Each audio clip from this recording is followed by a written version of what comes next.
People think that the tree of knowledge was an apple, but it wasn't. Actually, the Talmud gives us three opinions as to what it was. So one opinion is that it's in Masechet Brachot. One opinion is that it was geffen, okay, that it was grapes. And another opinion was that it was a te'ena, that it was a fig. How do we know that it was grapes? Because according to this opinion, what happened was they got drunk.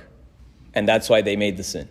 Another opinion is that it was a fig. How do we know it was figs? Because remember they made themselves fig leaves, clothes from fig. So say, well, they made where do they have fig leaves? Suddenly they ate and they saw they're naked. They covered themselves with fig leaves. So put two and two together. Well, I guess they were right next to a fig tree. So it must have been a fig tree, right? That was what was right next to them, fig leaves. So one opinion is that it was a fig tree. And the third opinion, Rabbi Yehuda, says it must have been wheat. Why wheat? Because wheat is... It's not a tree, is it? Exactly, so that's a problem, but it's a plant. So what are our sages really saying here?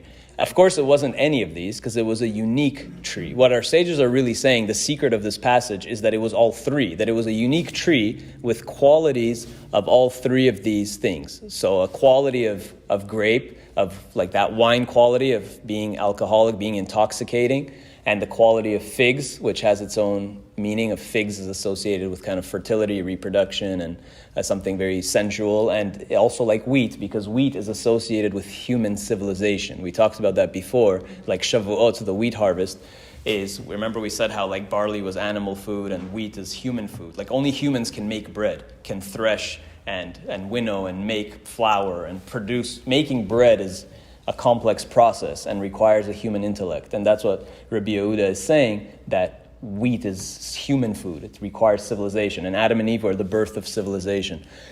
But really what our sages are saying is that this fruit was all three. It had qualities of all three. And the beautiful thing is, Rabbi Yehuda is calling wheat here, he says, ta'am dagan. Dagan is another word for grain. Well, grain, wheat.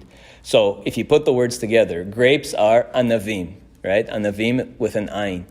Te'ena is taf, and dagan is dalet. Dalet, dagan, anavim, ayin, te'ena, taf, da'at. It's da'at.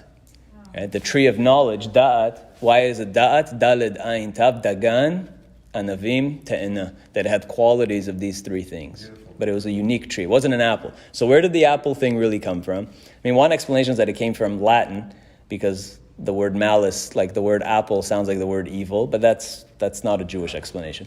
The reason that there's an apple association with the Garden of Eden is because our sages say, we have a tradition, the Midrash says that the Garden of Eden smelled like an apple orchard. The smell in the Garden of Eden was like the smell of an apple orchard, right? It smells really good if you've ever been through an apple orchard. A very aromatic, nice smell in an apple orchard. So that's how the Garden of Eden smelled. And that whole idea of an apple orchard, chakal tapuchin, that term you find in Kabbalistic texts very often. There's a whole explanation of why an apple orchard, chakal tapuchin. So it's really, the Garden of Eden, the tree of knowledge was not an apple tree, but the Garden of Eden did smell like an apple orchard. So that's the association of apples and Adam and Eve.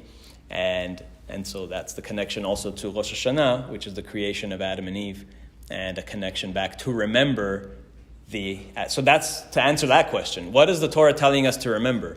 It's a Yom HaZikaron, it's a remembrance day. What are we supposed to remember? We're supposed to remember that this is the day of the world's creation, the creation of Adam and Eve.